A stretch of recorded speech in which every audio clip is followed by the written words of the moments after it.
Assalamualaikum warahmatullahi wabarakatuh. Alhamdulillah, salatu wassalamu ala rasulillah. Ma'ba'd, kaum muslimin yang dirahmati Allah subhanahu wa ta'ala.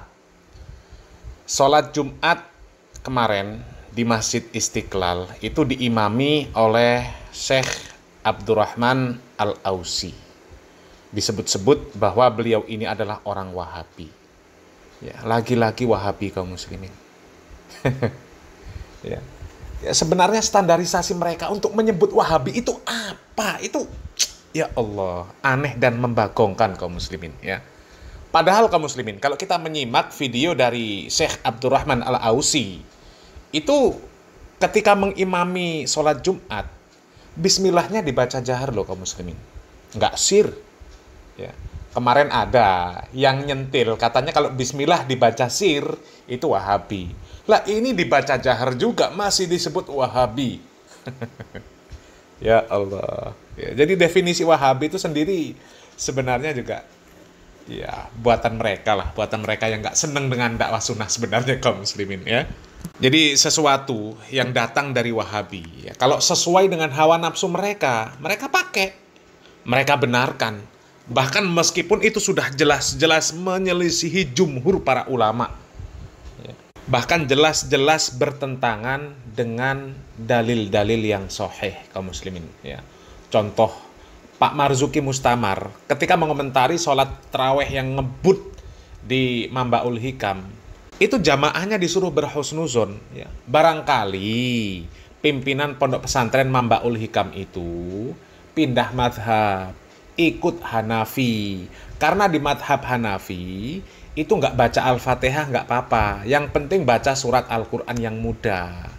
Ya. Tumak ninah itu nggak perlu. Nggak perlu. Kita niku lek nurut NU mboten kedah nderek Syafi'i. Nderek Hanafi angsal mawon. Nah, nurut Imam Hanafi, satu, maca Quran di dalam sholat tidak harus Fatihah. Surat yang lain boleh. Yang kedua, makmum ra wajib maca, yang penting imame wis maca. Nomor tiga, madhab Hanafi iktidal dan julus bainas sajdatain kuwi ra wajib tumanina. Halo. Yang terakhir, tahiyat nurut Hanafi bukan rukunnya sholat. Jadi tak dahulu konco-konco keluarga besar alumni siapapun dari yang terkait dengan Mambaul Hikam berhusnudon lah bahwa Ustia Koromien Tahyai niku wong yang alim nderek madhab Hanafi.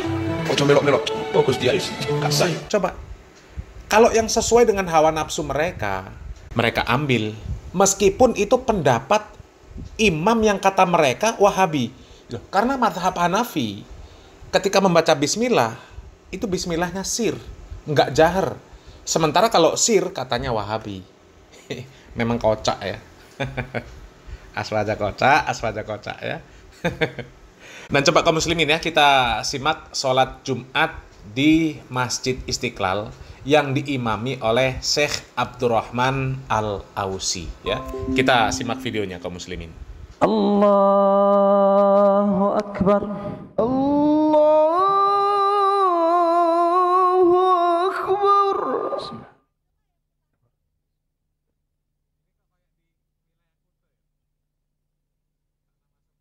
Bismillahirrahmanirrahim. Alhamdulillahi Rabbil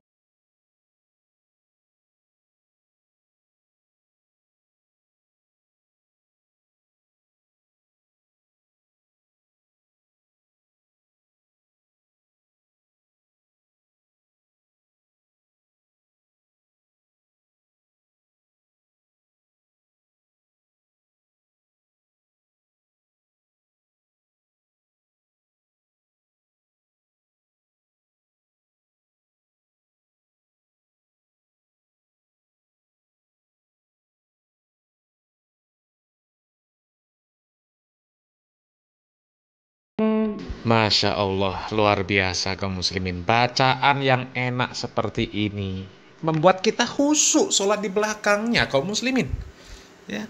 Tapi yang mengherankan, kok ada orang yang benci dengan orang-orang seperti beliau ini kaum muslimin. Disebut Wahabi lah ya. Cuma gara-gara baca bismillah sir ya. Kan biasanya beliau baca bismillah sir. Lah sementara ini sudah jelas-jelas bismillahnya dijaharkan. Karena itu adalah salah satu hikmah dalam berdakwah. Tapi yang seperti ini, bacaannya enak, sholatnya bagus, bisa khusyuk, tumakninah, disebut Wahabi. Katanya Wahabi. Astaghfirullahaladzim. Innalillahi wa inna ilaihi raji'un. Ya, kadang mau heran. Ya, kok ada orang ya kita pinjam istilah Miftah ya, kok segoblok itu kok ada gitu loh kaum muslimin. Hanya masalah baca bismillah sir disebut Wahabi. Innalillahi wa inna ilaihi raji'un. Padahal dalam mazhab Hanafi, bismillah itu dibaca sir. Berarti Imam Hanafi Wahabi dong, ya. Loh, kalau Wahabi ngapain Pak Marzuki Mustamar memperbolehkan Kiai NU pakai mazhab Hanafi? Ya, dipikir dengan akal sehat dan kewarasan. Apalagi yang dipilih itu pendapat-pendapat yang jelas-jelas bertentangan dengan jumhur ulama. Sudah jelas-jelas bertentangan dengan hadis yang sahih. Ya, cuma untuk membenarkan praktek sholat tarawih kilat, yaitu pakai mazhab Hanafi katanya. Ya Allah. Kiai model opo ngono iku? Hah? Kiai model apa niku? Kalau sesuai hawa nafsu, ya dipakai. Meskipun nggak sesuai tuntunan. Ya coba, Nabi Muhammad SAW sudah jelas di dalam hadis yang sahih mengatakan tidak ada sholat bagi orang yang tidak membaca Al-Fatihah. Hah? Bahkan ada sahabat yang sholat dengan ngebut, cepat sholatnya, nggak tumakninah. Nabi Muhammad SAW memerintahkan kepada sahabat tersebut untuk mengulangi sholatnya. Hah? Coba. Nabi Muhammad SAW mengatakan ada seseorang yang sholat selama 60 tahun sholatnya nggak diterima.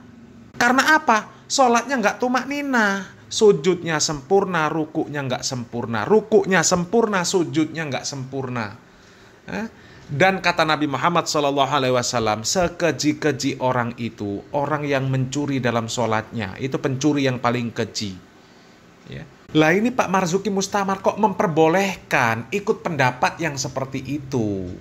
Ya, bismillah bukan rukun sholat, tumakninah nggak masuk rukun sholat, nggak apa-apa, sujudnya nggak sempurna. Ya, coba. Ini pendapat macam apa kaum muslimin? Innalillahi wa inna ilaihi raji'un. Tapi hanya perkara bismillah dibaca sir disebut Wahabi. Dan Wahabi itu sesat. Ya, coba. Ini akalnya udah nggak waras kaum muslimin. Ya kalau memang ikut pendapat Imam Hanafi, nggak harus baca Al-Fatihah. Ya, nggak harus baca Al-Fatihah, nggak harus tumakninah. Loh kenapa kok Masjid Istiqlal itu nggak pakai mazhab Hanafi saja? Lebih enak, biar orang lebih semangat sholatnya. Loh, karena praktek sholat di Mambaul Hikam yang sekilat itu kan dengan alasan supaya orang mau terawih. Padahal itu perkara sunnah. Supaya orang mau terawih, yang siangnya kerja capek, nggak kuat sholatnya lama-lama. Mereka nggak terawih. Daripada nggak terawih, mending disolusi seperti itu, sholatnya cepet. Ya sekarang coba sholat wajib semuanya disuruh seperti itu. Biar warga NU itu sholat semua. Ya, bila perlu sholatnya berjamaah ke masjid semua. Nggak usah baca Al-Fatihah sholatnya. Kalau memang pendapat itu dianggap benar, boleh diambil. Coba ya. Setiap sholat ya, warga NU ya, supaya semuanya mau sholat. Terutama sholat yang wajib. Ya. Kita sholatnya ikut mazhab Hanafi. Gak usah baca Al-Fatihah, gak atik tumakninah, ndak masalah. Coba. Ya, silakan berpikir. Salam waras, salam akal sehat. Barakallahu fikum. Wassalamualaikum warahmatullahi wabarakatuh.